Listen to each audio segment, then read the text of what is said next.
President Trump set to jet off to Switzerland as tensions with European leaders are high over his moves to take Greenland. Before departing Washington, he's stopping in at the White House briefing room to tout the first year of his second term. We now go live to NTD's Washington correspondent Mari Otsu, who's in Switzerland for the World Economic Forum. Mari, good afternoon. When can we expect from the president's Davos trip? Don, good afternoon. That's right. Today marks 1 year since President Trump returned to the White House for his second term, and he's certainly showing no signs of slowing down. He's about to depart for Davos tonight, where he's expected to preview some of his upcoming economic policies for the year at the World Economic Forum. President Trump earlier this month teased that he plans to announce new housing and affordability proposals there, and the president's not backing down on his bid to take Greenland for national security reasons, citing escalating threats from China and Russia in the Arctic. Take a look. We have to have it. They have to have this done. Let's put it this way. It's going to be a very interesting Davos. In recent years, the Chinese Communist regime has been developing its commercial and military capabilities in the Arctic. If you take a look outside of Greenland right now, there are Russian destroyers, there are Chinese destroyers and bigger. Over the weekend, President Trump said he would impose 10% tariffs on Denmark and 7 other European countries, including France and the UK, until a deal is struck to acquire the island. He's also sharply criticizing the UK over its plan to hand over ownership of the Chagos Islands to Mauritius. Guess who was behind Mauritius? The Chinese. So we needed to own that island, but the Brits are giving it up. Meanwhile, the White House touting the first year of President Trump's second term. Here's the book. These are all things we have. I'm going to read a few of the samples, but look at this. These are all, each line is something that we did. Nobody did that before. And it's big stuff, too. Look, we have the hottest country in the world. From securing the border and cracking down on crime to expanding the U.S.'s production of rare earths to curb reliance on China. Nationwide, over the last 11 months, achieved the largest reduction in violent crime on record, including the largest one-year drop in murders ever recorded. Internationally, President Trump highlights his pursuit of peace through strength, using tariffs and trade to broker peace deals. If they take those tariffs away, China will eat our lunch. And I hope the Supreme Court does the right thing for our country. Multiple armed conflicts were brought to an end, including between India and Pakistan, Cambodia and Thailand, and the Congo and Rwanda. And one of his highest profile achievements, a ceasefire between Israel and Hamas, leading to the return of nearly all Israeli hostages. The momentous breakthrough that we're here to celebrate tonight is more than the end of the war in Gaza. It's with God's help, it'll be the new beginning for an entire beautiful Middle East. In June, President Trump ordered Operation Midnight Hammer, precision strikes on Iran's nuclear facilities. And just a few days after the new year, the U.S. military captured former Venezuelan dictator Nicolas Maduro. We built Venezuela oil industry with American talent, drive, and skill, and the socialist regime stole it from us during those previous administrations, and they stole it through force. We want peace, liberty, and justice for the great people of Venezuela. And on the second and last day of his Davos visit, President Trump is expected to participate in a Board of Peace meeting. This is part of phase 2 of that U.S.-backed ceasefire agreement between Israel and Hamas to end the war in Gaza. President Trump is chair of the board with his son-in-law, Jared Kushner, Secretary of State Marco Rubio, and Special Envoy Steve Witkoff also on the board. And dozens of countries have also been invited, including Russia's President Vladimir Putin. And President Trump says today that the board might replace the United Nations. Don, back to you. All right, Mari, thank you. Secretary of the Treasury Scott Bessent said today that U.S. relations with Europe have never been closer. The comments come in the face of tensions over President Trump's ambition to control Greenland. At the World Economic Forum in Davos, Switzerland, Bessent was asked if the U.S. is still an ally of Europe and about the possibility of a trade war. Again, I think that question is a miss, the false alternative. You're once again going to the farthest point, a maximalist position. That we are in the middle of the President Trump's policies. And of course, Europe is an ally. The U.S. NATO membership is unquestioned. We are partners in trying to stop this tragic war between Russia and Ukraine, but that does not mean that we cannot have disagreements on the future of Greenland. Calm down the hysteria, take a deep breath. This is where we were last year. I'm sure you asked me the same question if we were here on April 2nd, and you know what? It all worked out. The economies are fine. We have a very good trade agreement, and I think our relations have never been closer. President Trump announced tariffs on Saturday and on imports from European allies that oppose the United States taking over Greenland. European countries say new tariffs will violate a trade deal reached with Trump last year. EU leaders are set to discuss possible retaliation at an emergency summit in Brussels on Thursday. One option is a package of tariffs on about $110 billion of U.S. imports. Besson also dismissed the possibility that the EU would for the first time tap its anti-coercion instrument, a powerful trade measure which could limit U.S. access to public tenders, investments, or banking activity. European Commission President Ursula von der Leyen said today that the bloc's executive arm is working on a package to support Arctic security. She warned that tariffs proposed by President Trump over Greenland are a mistake. Von der Leyen said Arctic security can only be achieved together in a speech in Davos. She said the United States agreed to a trade deal last July, and in politics, as in business, a deal is a deal. Meanwhile, NATO's commander in Europe said today that the Greenland issue was now a political issue. He said NATO is focused on what it always focuses on, defending and deterring aggression against any part of alliance territory. Commerce Secretary Howard Lutnick warning Europe not to retaliate against President Trump over his pursuit of Greenland. Here he is at the World Economic Forum today explaining how Trump levies tariffs. I think with respect to the tariff policy, the president uses tariff policy to make sure people are talking and paying attention and not just acting. You have seen him use tariff policy again and again to have outcomes that are reasonable and appropriate. So the fact that he doesn't want things to be done without discussion and without consideration is a way for him to say, hey, you need to talk to us. If you're our great ally, you need to talk to us. Lutnick was attending a panel discussion with the finance ministers of the UK and Canada and the CEO of Bank of America. The Commerce Secretary said the U.S. still sees the UK, Europe, and Canada as great allies, despite having disagreements on certain issues such as Greenland. With regard to Greenland, he added that security in the Western Hemisphere is vital for the U.S. The Commerce Secretary also criticized Europe for its energy policy.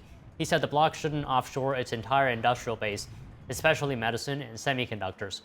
Lutnick added that nations should not depend on any other nation for industries that are fundamental to their sovereignty. Why are you going to do solar and wind? Why would Europe agree to be net zero in 2030 when they don't make a battery? They don't make a battery. So if they go 2030, they are deciding to be subservient to China, who makes the batteries. Why would you do that? Why would the United States of America, which has oil and natural gas, try to convert to all electricity? Speaker of the House Mike Johnson warned British lawmakers about the sophisticated forms of subversion that the Chinese Communist Party is deploying against the West and its value system. Our Washington correspondent Luis Eduardo Martinez has more on the story.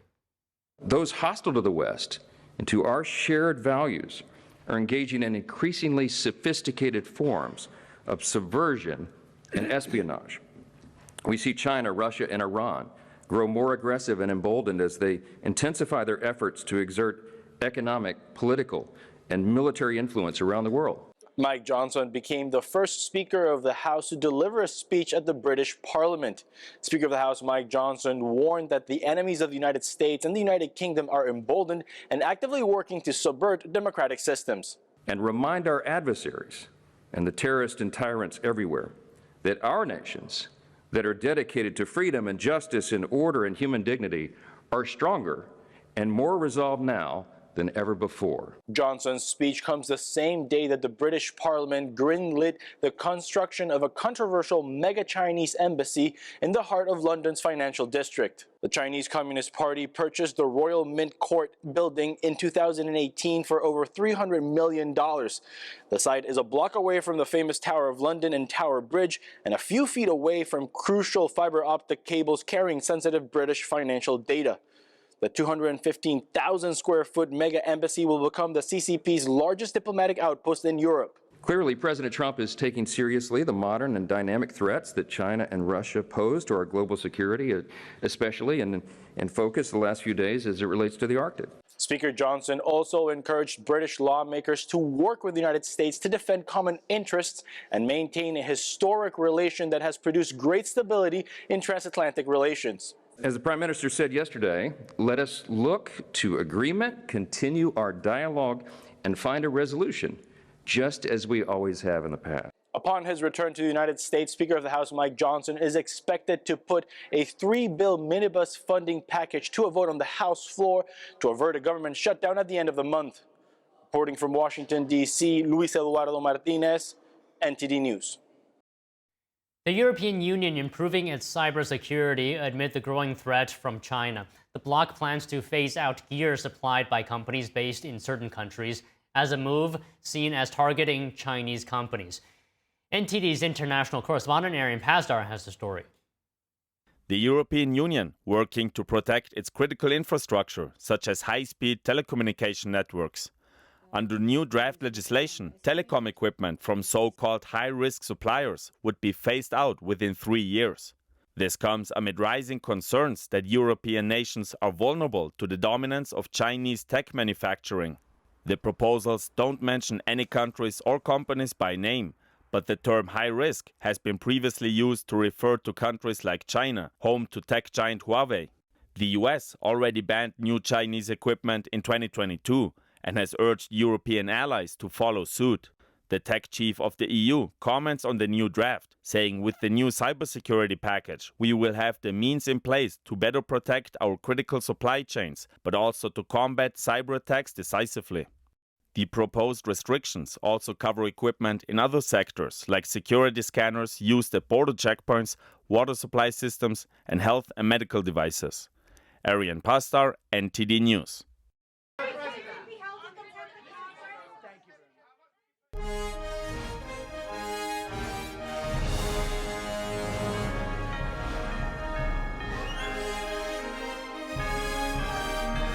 This is NTD Newsroom, live from our global headquarters in New York City.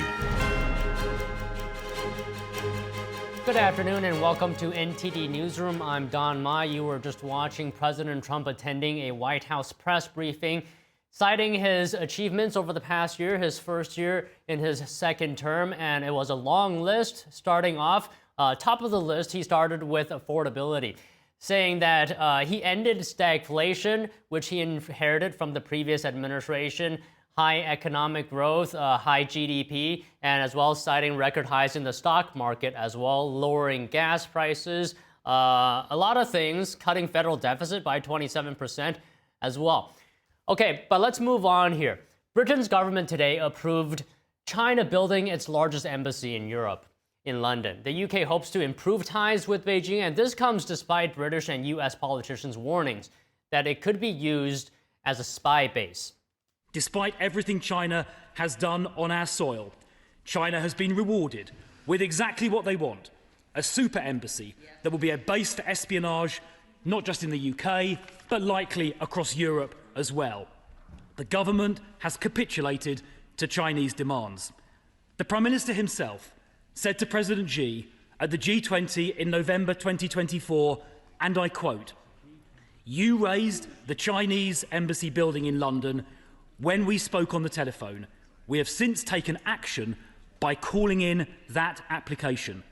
In other words, the Prime Minister did precisely what President Xi told him to do, and then he faithfully reported back afterwards. This decision has serious implications.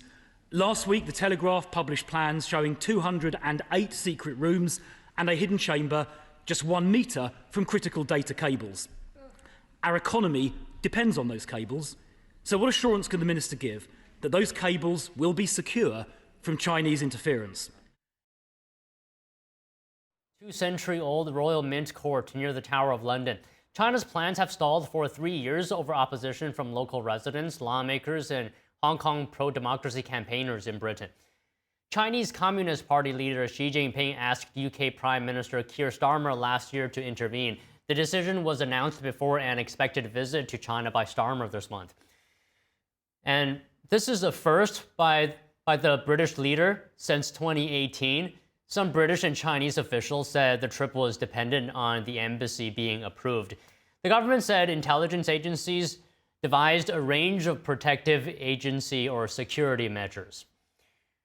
Britain's government has greenlit plans for China to build an embassy to close close to London's financial district. Joining us to discuss this is human rights activist and writer Benedict Rogers. He's the author of The China Nexus and co-founder and chair of Hong Kong Watch, and as well senior director at Fortify Rights. So Benedict, good afternoon to you. Thank you so much for joining us. Why is Britain allowing China to build its largest European embassy next to critical financial data infrastructure? Because, many have raised serious national security concerns.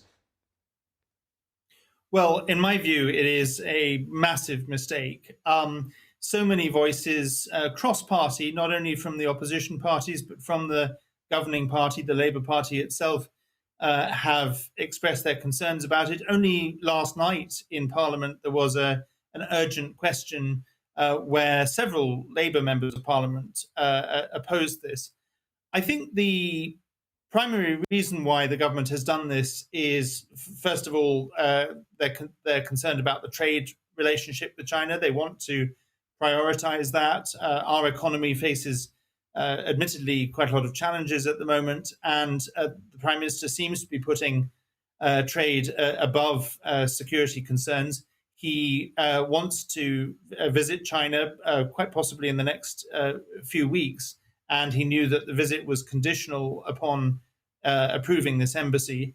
And I think there was one other factor, which is that the regime in Beijing was essentially holding the British embassy in Beijing to ransom. They were several times cutting off the water and the electricity. The British embassy in Beijing was in need of repair and extension. But instead of finding a mutually acceptable way forward, the British government has kowtowed to Beijing and basically given in to their bullying over this. So what is the message then that the UK is sending by allowing this, by greenlighting this embassy? I think it's an extremely dangerous message. It's essentially saying to Beijing that they can bully and threaten and intimidate their way to getting what they want. And, we all know in life the best way to treat bullies is to stand up to them. But that's not what the British government has done. It's given them what they wanted. And that's a very dangerous message. I think it poses real concerns for our national security, for our values, not only in terms of espionage, but also in terms of the embassy's use for transnational repression against diaspora communities here in the UK. And there's one other factor that I feel very passionately about, which is that there is a British national, Jimmy Lai, who is facing the prospect of dying in prison in Hong Kong. He's 78 years old. He's been there already 5 years. He's awaiting sentence, but it will be a very long sentence, and he's in very poor health. And for the British Prime Minister to give in to Beijing over this embassy before demanding Jimmy Lai's release, before making it conditional on Jimmy Lai's release, I think is outrageous. Yeah, I see your point there, and I just want to build on it. For years, the Chinese Communist Party, has carried out its campaign of transnational repression, as well and as monitoring dissidents abroad.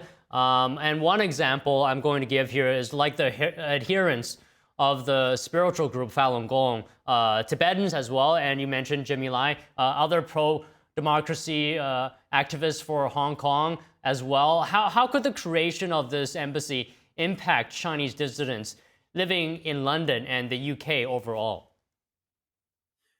Well, I think it will only increase the transnational repression that's already been underway. We've seen, for example, you've mentioned some of the groups affected, but we've seen Hong Kongers who've had bounties placed on their heads, then receiving threatening letters in their neighborhoods to their neighbors, urging their neighbors to hand them over to the Chinese embassy.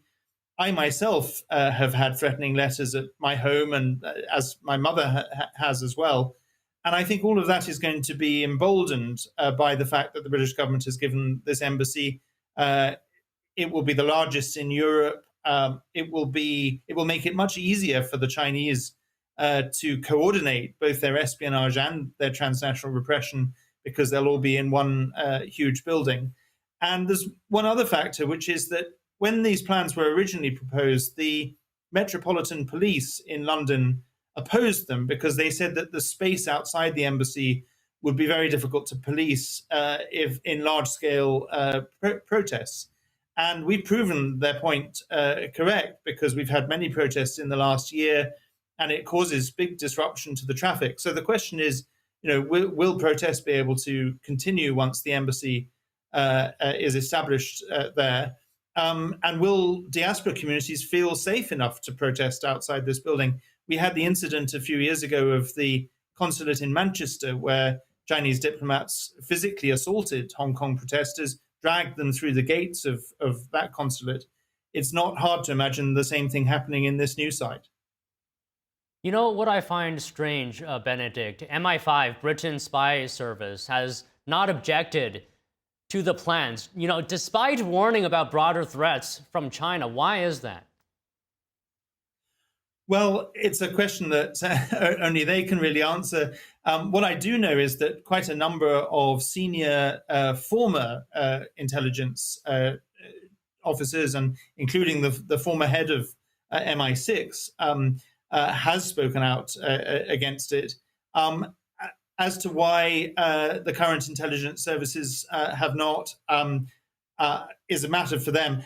But I should emphasize that I do have great respect and trust in our intelligence agencies. It's not them that are to blame for this. It's the politicians that have made this decision.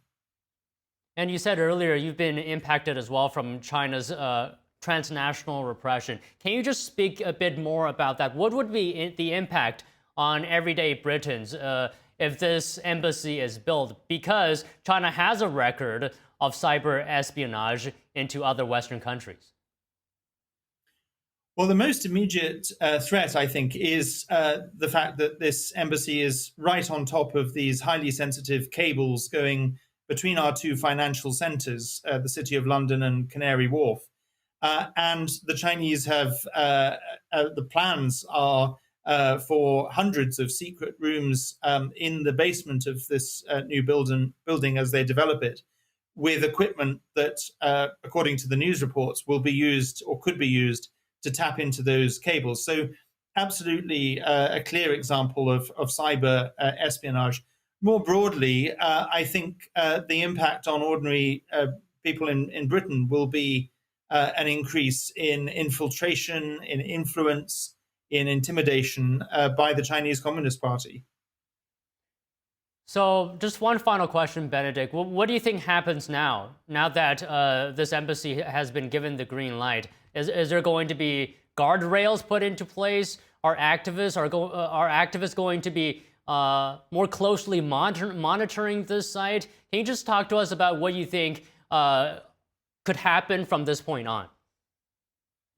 Well, the first and most important thing to say is that this actually isn't totally the end of the story, because there are British citizens who currently live in the building that will be the Chinese embassy now that the government has approved it. And they have been fundraising to launch a judicial review, to launch a legal challenge to the government's approval of this. And already in the last few hours since the government's announcement of its approval, they've raised, I think, over £100,000, and which is well towards the target that they need. So I'm sure that judicial review will happen, that legal challenge will happen, and that will at least cause some further delay in the actual establishment of the embassy. I think there will be further political pressure, particularly around Keir Starmer's likely visit to China. And the government, if it wins the judicial review, if it does eventually go ahead with this as it intends to, certainly the political pressure will be such that really serious action must be taken to mitigate against the dangers. I don't know whether that can include relocating those cables and other measures to try to prevent the espionage risks. And MI5 have already today indicated that they are looking very seriously at this. The security minister has said the same. So I'm sure some steps will be taken, but whether they will be enough, we'll have to wait and see. Okay, Benedict, thank you for speaking with us today. I know it's rather late on your side, so really appreciate it. No, it's a pleasure. Thank you. Okay, moving on. A new study shows 2025 was the worst year on record for online child sexual abuse material. Joining us to discuss this is Danny Pinter, Chief Legal Officer at the National Center on Sexual Exploitation. So Danny, good afternoon. And the study by the Internet Watch Foundation says there's been a 26,000% rise in realistic AI videos of child sexual abuse. Very staggering number. And these often include recognizable child victims. What are your initial thoughts on this whole situation? Well, it's obviously horrific and bad for society, but more concerning is that I think this was preventable and foreseeable. We've been warning that unless there's common sense safeguards on AI, that this is exactly what would happen. So it's distressing to see that that is coming true, but we're hopeful that we can do something about it. Do you think it's because these advances in AI, which have been very fast, they lower the barrier for someone, to create harmful material, especially against children? Exactly. So this is something predators and child pornographers have tried to do since tech was far behind. They were taking magazines and clipping children into pornographic materials. So this is not surprising. But now, with this open source AI and how rapidly it's become available, anybody can make hyper realistic, complex CSAM videos without much technical expertise. And so that's frightening and will lead to only a more exponential increase if we don't do something about it now. So these images are artificially generated and not actual photos. What kind of harm can this still create for children and families? And how do we prevent that and contain that harm? Well, you mentioned earlier that some of them are identifiable children. So for the children whose first, original and innocent photo was made pornographic, they're directly harmed by that. And we've heard from survivors of that kind of abuse that they feel very violated, traumatized, in addition to it increasing actual danger for them, as these predators tend to become stalkers and try to find these children and harm them. So it creates that harm, but also we're desensitizing society to child sexual abuse, which we know increases the occurrence of that kind of abuse. Individuals who previously never engaged with that kind of content will start to engage in it. There's been studies that show that. So this increases the number of predators, that increases the demand for this material, which will increase the harm to actual children and to society at large. So how do we stop this? How do we mitigate it, reduce the harm? Yeah, so there's definitely things we can do. And so we've been calling on AI companies to put in place common sense regulation. So, for example, right now, these AI companies could make it impossible for their tool to manipulate images or videos of children, for example, particularly if these are prepubescent children. Of course, it gets harder the older the child is, but there are things that these AI companies could do right now. So we expect them to do that. But if they don't act fast enough, we need to pass common sense federal and we argue even state regulations that would require the AI companies to take these measures to protect children and prevent this egregious material. Okay, so to your point of passing new regulation, as of right now, what does the law currently say about creating these materials using AI? Well, in the United States, these images are still illegal to create. So I would argue that certainly individuals using these tools have violated the law, and potentially these companies, depending on what they knew or how they facilitated this. So that's why we call on the DOJ to investigate.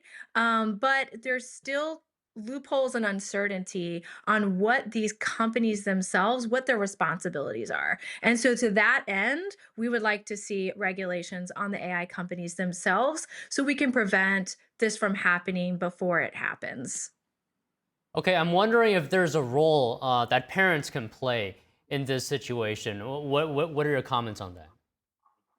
Well, I think parents should not allow, or at least be very vigilant in allowing their kids to interact with these AI tools. So, just to reiterate, parents should either not allow their children to use them or be extremely involved and supervising as much as humanly possible their children in the use of these tools, because every image that these tools have access to, we can see now can be turned into this harmful material. And this is also why now we all need to be extremely careful about what pictures and images we put online, because these AI tools are now gobbling up those images and they're getting fed into the system and can now be used to harm people, including children.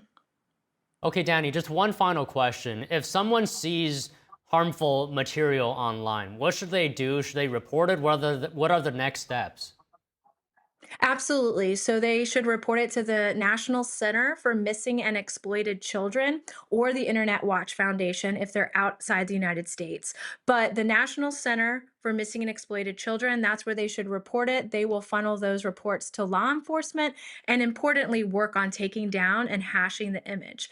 But even for images that are not of children, I encourage you to report at least to the platform, if not authorities, because right now in the United States, this type of non-consensual images are illegal under the Take It Down Act, and these platforms have an obligation to remove the images. All right, Danny, thank you so much for sharing your insight on this important topic.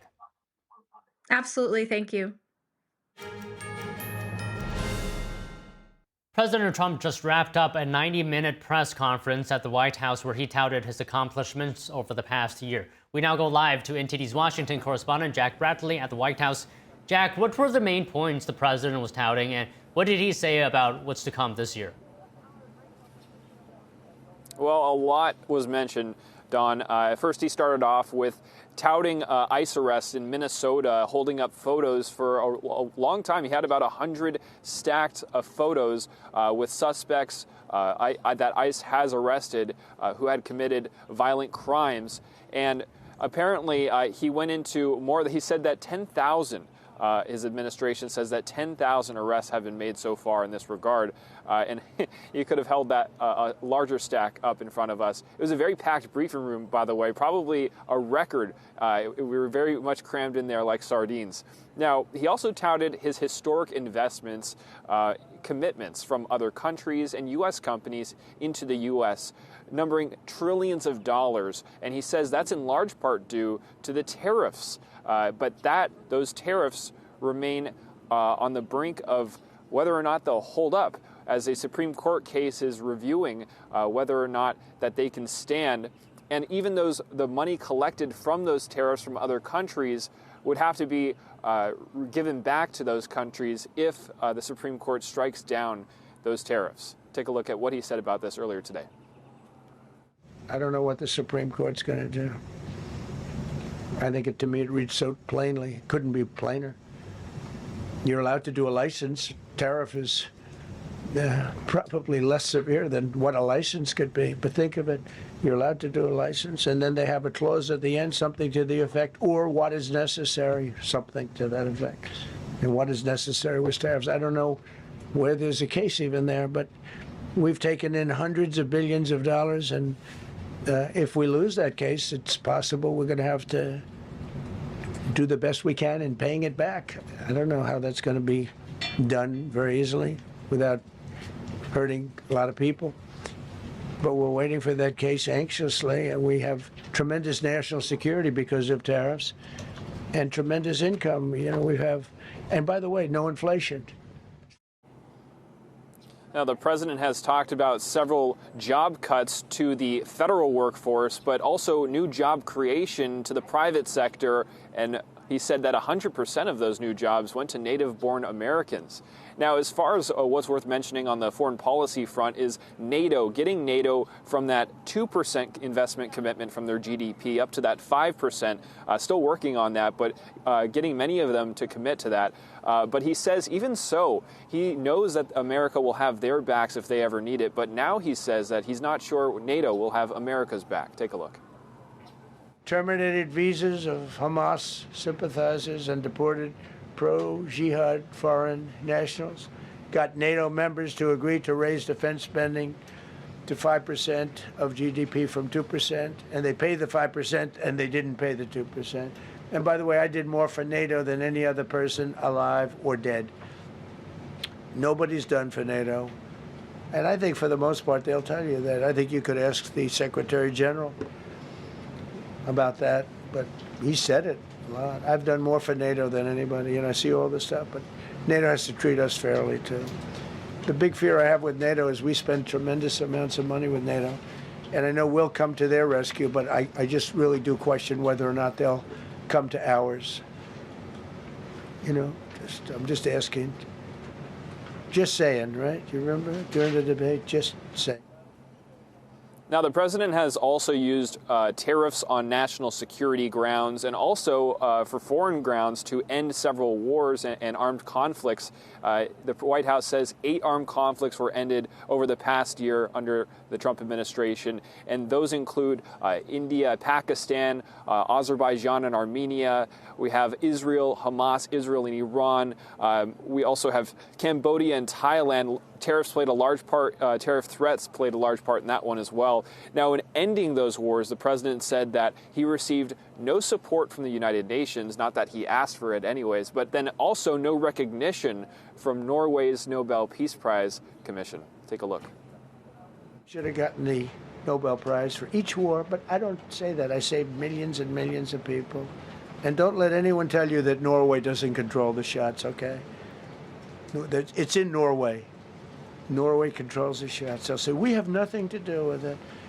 It's a joke. They've lost such prestige. That's why I have such respect for Maria doing what she did. She said, I don't deserve the Nobel Prize. He does. When she got it, they said, wow, that's amazing. I thought President Trump would get it. President Trump deserves it. He ended up 8 wars. How nice, right? It's a good woman. Now, as President Trump heads to Davos, Switzerland, one aspect that he'll be likely bringing up to his European leaders is what he sees as the main problems with Europe, which are 2 things, as far as how they're dealing with energy and the green energy mandates they've been having, and as well as immigration and too much immigration and how President Trump is working to establish sort of a role model for those countries and bring that to light. Also, we can look forward to his comments on acquiring Greenland and perhaps how he feels about NATO at this point. Back to you, Don. All right, Jack, thank you. Almost 3 million deportations have happened during President Trump's first year back in office, according to the Department of Homeland Security. And the Department of Justice vows that it will pursue federal charges after anti-ICE activists disrupted a church service in Minnesota. NTD's correspondent Jason Blair reports. The Department of Homeland Security says that nearly 3 million illegal immigrants have left the United States during the Trump administration's first year. According to the latest released statistics by the DHS, 675,000 illegal immigrants have been forcefully deported and 2.9 million have self-deported. The total number of deportations since Trump took office is about 2.9 million. This also includes about 7,000 gang members that the DHS says have been arrested and taken off the streets. Assistant Secretary of Homeland Security Tricia McLaughlin says, when we say we are targeting the worst of the worst, this is exactly what we mean. These vicious criminals murdered, assaulted, robbed, and terrorized innocent Americans for sport. But under President Trump's and Secretary Noem's leadership, ICE is turbocharged to arrest even more gang members and make America safe again. President Trump says they are saving many innocent lives. There are thousands of vicious animals in Minnesota alone, which is why the crime stats are nationwide the best ever recorded. And the Department of Justice says that charges are coming after an anti-ICE group stormed and disrupted a Sunday church service at a church in Minnesota. The people who did this made a big mistake. Dillon says that the Department of Justice has put wheels into motion to make arrests. I see various crimes that have occurred. Exactly what they are, I'm not going to flag. But state prosecutors could have arrested some of these people yesterday. They don't have some of the same hurdles that we do. When DOJ, we gather our facts, we go to a federal judge has to issue the search warrants. Among the group was former CNN journalist Don Lemon, as well as activist and civil rights attorney Nikema Armstrong, who has taken credit as one of the organizers. We show up somewhere, they don't expect us to come there, and then we disrupt business as usual. And Dillon also issued a warning to other protest groups, telling them to not try the same thing at other churches this Sunday. Jason Blair, NTD News. Erica Kirk is asking a Utah court to speed up the trial of the suspected killer charged with assassinating her husband, Charlie Kirk. The conservative activist was assassinated at Utah Valley University in September. In a court filing last week, Kirk's attorney wrote that she was invoking her rights as a victim to a speedy trial. Under Utah law, Tyler Robinson is accused of assassinating Charlie Kirk at the Utah campus on September 10th. The 22-year-old faces capital murder charges that could carry the death penalty. The filing comes after Robinson's attorneys petitioned a judge last week to disqualify prosecutors. The defense argued that the daughter of a deputy county attorney in the case attended the rally where Charlie Kirk was shot, presenting a conflict of interest. The lead prosecutor argued that the defense's request was aimed at delaying the case against Robinson. The Supreme Court's majority today appeared likely to side with gun owners who are challenging Hawaii's ban on carrying a gun on private property that's open to the public without specific permission. NTD's Arlene Richards reports on the arguments before the court and some of the justices' questions. 3 Hawaii gun owners with concealed carry permits say the state is still restricting gun possession and carry even after a recent Supreme Court case. They say a new state law places restrictions on when and where they can carry their guns, violating the Second Amendment. The Second Amendment states that the right of the people to keep and bear arms shall not be infringed. The Hawaii law prohibits them from bringing a gun onto private property that is open to the public, unless the property owner gives them specific permission to do so. Much of the arguments Tuesday centered around whether Hawaii's law applied national traditions or only those unique to Hawaii. Justice Brett Kavanaugh questioned whether the state had accurately applied previous Supreme Court cases. The court's cases have started with the text, which declares an individual right. And then in Heller and in Bruin, the court has elaborated on it. Of course, there's, as there are with all rights, as Heller said, some exceptions. But those exceptions, to be recognized, must be historically rooted. Deep tradition, broad tradition, widely recognized, commonly recognized, not isolated examples, particularly not ones from the Black Codes, but even apart from that, not isolated examples. Justice Neil Gorsuch wanted to know why the state relied on the Black Codes, which were restrictive laws passed by Southern states after the Civil War to restrict the freedoms of Black Americans. I struggle to see what relevance laws that are outliers, and in Bruin we're not supposed to consider outliers, that they're put aside under our test. We're looking for the mainstream and a significant tradition.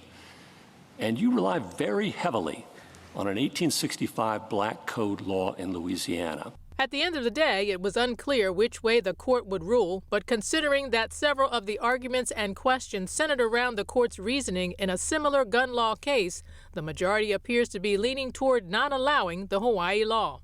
Arlene Richards, NTD News. President Trump has been in office for exactly 1 year in his second term. Joining us now to discuss is Mike Leon, Director of Strategy at the Free and Equal Elections Foundation and host of the Can We Please Talk podcast. And we have Tony Kinnett, national correspondent at the Daily Signal and host of the Tony Kinnett Cast radio show and podcast. So good afternoon. Good to see you guys, as always. Mike, I'll start with you today. The president speaking this afternoon listed his top 3 achievements in this first year. I want you to take a look at this clip here. So I think the building of a really powerful military has been a great achievement, and that would include the Venezuela thing, that would include the attack on Iran and the wiping out of the nuclear threat. I think that's been really amazing what we've done militarily. I think what we've done in business has been incredible. We have $18 trillion coming in. Plants are being built all over. Thousands of plants are being built all over the country. 18 trillion is a record. No country has ever come anywhere even close to that. I think that's a record.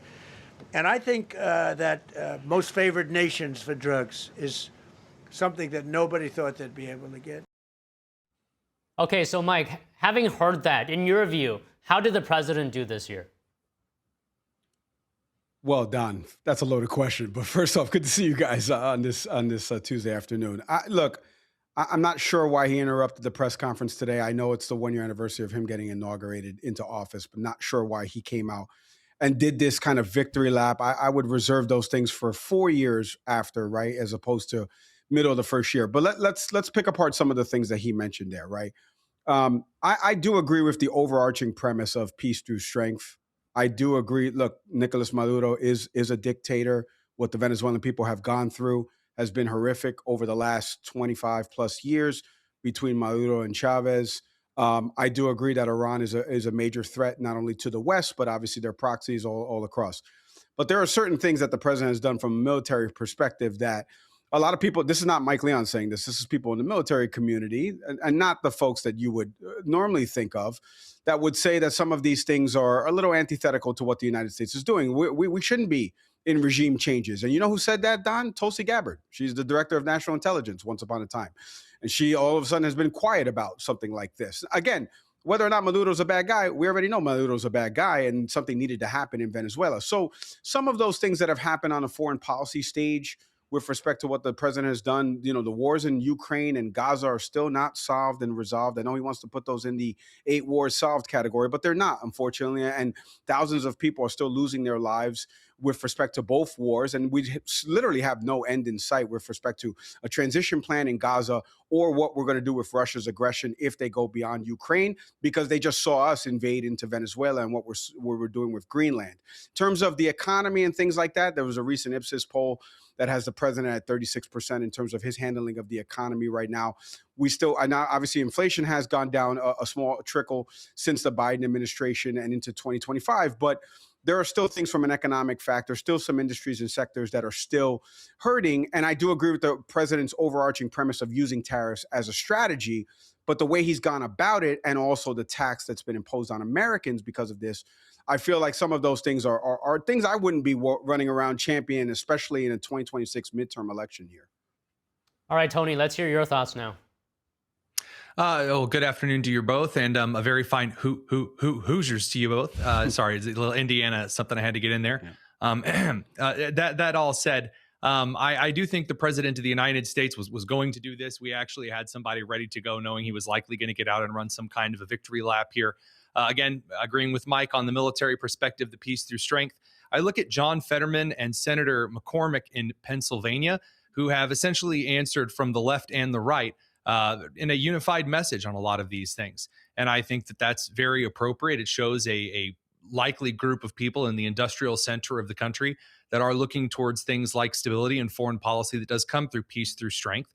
I think that's effective. Now, taking that same group over into the economy, the president of the United States has done some really excellent things via the economy this year. You look at the deregulation, where he deregulated the Department of Energy, deregulated a lot of things that were put in place that really ruined aspects of American industry and growth, all the way from their energy requirements for wind and solar, as opposed to things like nuclear and the development of cleaner natural gas.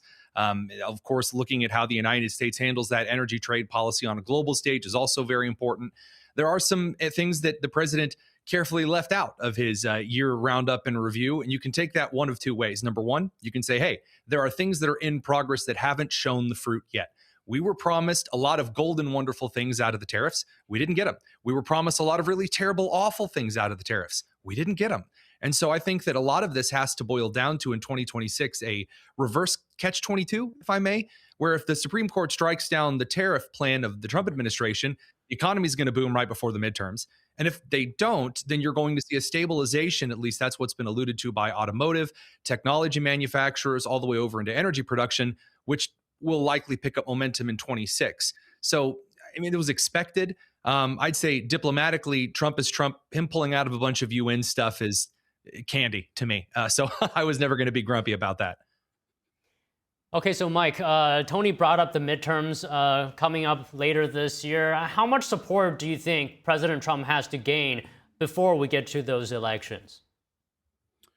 Well, I think within Tony's answer is the actual overarching answer, right? Like he mentioned a Supreme Court case that will really have an impact on this. The economy is always number one. It's what any Democratic strategist, Republican strategist, independent strategist will tell you. All right, it's always the economy, stupid, in the words of James Carville.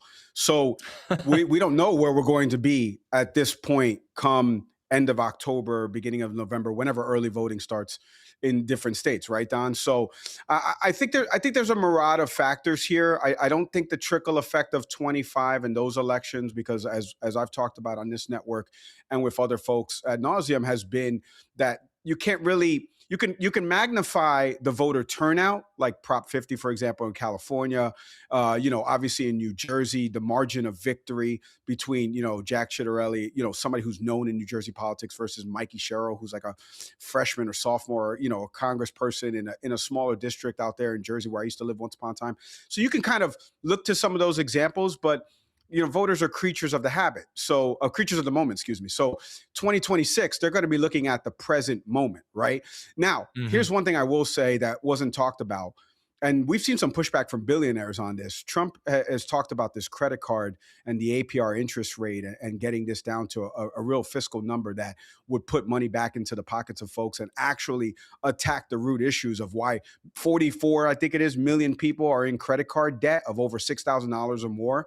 And he wants to tackle that. And I saw people like Bill Ackerman on Twitter saying, don't do this, which means that if anytime a billionaire says don't do it, you should do it, because there's a reason why he wants to do it, because he wants to make his pockets a little bit bigger. And I think the president actually doing that, again, something small, Don, but it could have a trickle effect down ballot for some of these other races where people could go into some of these purple districts, Mike Lawler, somebody like that, like in a district like that, and say, look what the president's doing to tackle these big corporations, and the media narrative and stuff like that. So there could be something like that, but we need to see where we're going to be in 2026, Don, with respect to some of these sectors of the economy that still haven't shown growth, to Tony's point. So, Tony, is the level of support or opposition from the American public a year later where you expect it to be? And do you think there is more room for Trump to improve that support before the elections come? So to answer your question, is it where I thought it was going to be? I did expect there to be a decline in the approval rating from where he was. I think I ended up saying that kind of last year in about March or April, that I expected a pretty decent decline as some of these policies went into effect. And the question that I had was kind of the question that is here today. And again, I think Mike's right on the money there, that voters are creatures of the moment. And so approval ratings are very tied to what people are feeling right then and there.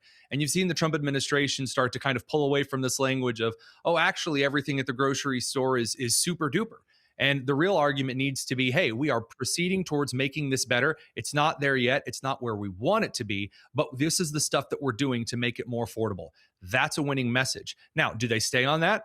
Well, who knows? None of us do. The president of the United States gets up and, after making a joke about almost catching his hand in the binder clip, then tears right into the conversation of, the economy. Now, that said, I will push back a little bit on what Mike said about the 10% credit card cap. The president doesn't necessarily have any authority to do this, which is why so far I haven't really seen a large amount of pushback to kind of fill in those details. But I would also push back and say there are a lot of people other than just billionaires who have suggested that artificially manipulating rates and telling private organizations how they should do business that no one's forced to take part in the first place, that's not what's causing high amounts of credit card debt, borrowing things that you can't afford. And again, things that, again, we can talk about what people have to put on the credit cards is a huge part of it, like groceries we saw high in 2023 and 2024. But as to Trump's kind of populist, sometimes it's Bill Clinton, sometimes it's George Bush, sometimes it's more libertarian in its economy. It's kind of a spin of the wheel. That's still up for grabs in 26. And that I was not expecting. I'll say it. I wasn't expecting him to go as Bill Clinton as he has in office. All right, that's a. What do you think? Is that a good impression, Mike? I did not have sexual. Anyway, I'm not going to do my Bill Clinton impression, but you know. So, Mike, I wanted to move along from the midterms. I had a question for you about his deployment of federal immigration enforcement into cities. Yes. What is your view on it? A lot of conversations being had about, for example, ICE in Minnesota. Yeah. Donna, I'm so glad you asked this because I want to give everybody a realistic picture here because I live in Miami. A lot of Cubans, Venezuelans, Haitians lost TPS status here. There's a recent article that came out in the Washington Post about some of the Cubans that have been deported here that actually did vote for Trump, some that have been in detention centers. There's been some over-magnification as anything in media, but there's also been some real heartbreaking stories of people that are doing it the right way. As we have always heard people say, do it the right way, go to your appointments. Folks, I've said this a bunch of times. I'm going to say it again.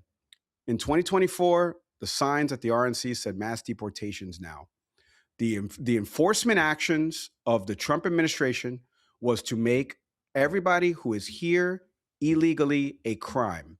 It is no longer a civil offense. It is a criminal offense. Whether you agree with that or you don't agree with that, I would lecture you to go vote for the person that wants it to be the civil, not the criminal. The Trump administration came in, they made that change. You can go to Can We Please Talk's library of podcasts and shows where former federal prosecutors, immigration attorneys have all echoed the same thing on my programming. Now, here's the problem. Trish McLaughlin, who I happen to know personally, former Vivek campaign's manager and somebody who I text frequently for comment. She said in the thing that played right before Tony and I came on, 7,000 of the folks that have been deported, of the 622,000 from the figures that they just gave in December of 25, 7,000 of them are actually like the criminals, the hardened criminals. Don, that's 0.011%. Of those 1.9 million self-deportations in totality with that, over 2.5 million, that means less than 0.002% are people that are actually hardened criminals. That's a huge issue. That means that it's everyday people that are contributing to this economy, they're contributing to this society. These are folks that were doing it the right way, whether or not they lost in mails, you know, the next court appearance, they were meeting with immigration attorneys, et cetera, et cetera. These are all statistics. This is not Mike Leon statistics. I see Tony a little shrugging. These are not Mike Leon statistics. This is from DHS's own official numbers. I'm just pulling the numbers and doing a simple calculation and at times, and you know, carrying the one. So moving the one, I should say, decimal point wise. So if that many people are being sent away and that many people are self-deporting, that is going to have a negative impact on our economy. And I've pointed to this about Florida construction industry because I have family that works in that. They've seen people that have not shown up for construction jobs. And again, Tony and I agree on this. Pay them the right wage, you know, make them legal so that way you're actually doing everything by the books. Agree with all that. But we're seeing a lot of people with the immigration. I think this is going to be a carryover into 26, Don, because this is affecting, just for me, here in Miami, Miami-Dade, Broward, Palm Beach County, we're seeing the effects that it's having to citizens that are happening around there. And it may turn a maybe reddish district that was a +10, +12 for Trump and for, like, let's say Representative Salazar or Jimenez in District 27, 28. It may turn to the Democratic favor in 26 because of immigration and the impact it's having locally. Okay, Tony, we just have a bit of time left. We'll just get one more comment from you. Yeah, so according to federal policy, and this was espoused specifically by the Obama administration's Department of Homeland Security, if you go into an area and you find an individual who is an illegal immigrant, this illegal immigrant who has committed various violent crimes, and there are 8 other people around them that may be harboring them, that may be near them, you also have to take them in. This is how police work and law enforcement works in a variety of cases, not just illegal immigration. That said, the Obama administration used to announce that they were sending home people who had just come here and they were perhaps just stealing identities. You know, maybe they were just getting here, they got some bad advice from the cartel, maybe they were smuggled, something like that. They are still here illegally, and the United States has laws, whether it is a civil offense or a criminal offense. If you are running away from your court dates, and you can say, oh, it got lost in the mail, yeah, that's it. Well, okay, that happens 10,000 times, and then you don't notify anyone of your changed address because you're not here legally, and you don't do things the correct way. You are then violating the law. It is illegal, a criminal offense, to run away from immigration customs enforcement, to evade federal law enforcement. And so, again, we can talk about how certain things are done, but what I've seen in the red states, when they say, hey, here are the guys we have in jail who have committed violent crimes, here you go. That's the proper way to do this. But the Minnesota way of saying, come in and get him yourself, you are going to get people mixed up in that shouldn't be. And again, the rhetoric that was communicated by the left is now backfiring on the immigration things that the Trump administration was starting to soften on. And so when you have people saying, no, they should go and attack the church, it's like, my God, enjoy what you're going to get out of that. Okay, let's leave it there for today. Thank you both. Always great to speak with you. Take care, guys.